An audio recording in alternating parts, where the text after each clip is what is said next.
Құрметті оқырмандар, Орталық балалар кітапханасы қазақ жерін мекендеген алып жануарлар атты виртуалды кітапты ұсынады. Виртуалды кітаптың беттерінде көне замандағы жыртқыш тиранозавр, алып мамонт пен мүйізтұмсық тіріліп, ғажайып кезеңді көз алдына келтіреді.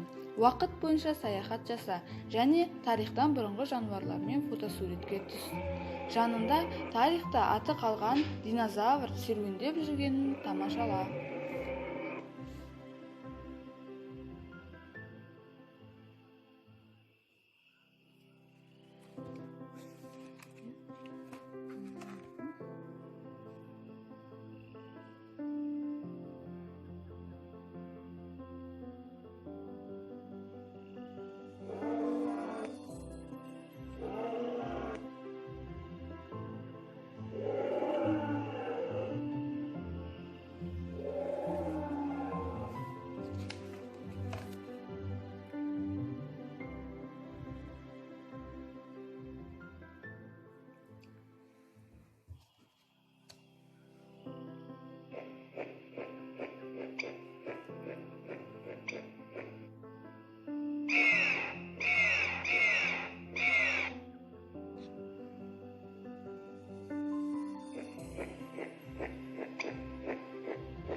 Почти всю жизнь плезиозавры проводили под водой, но чтобы вдохнуть воздух, выныривали на поверхности.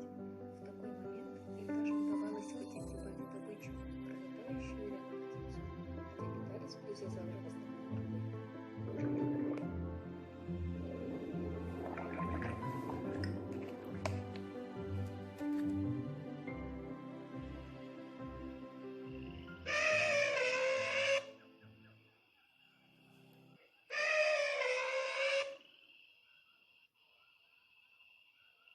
Mhm.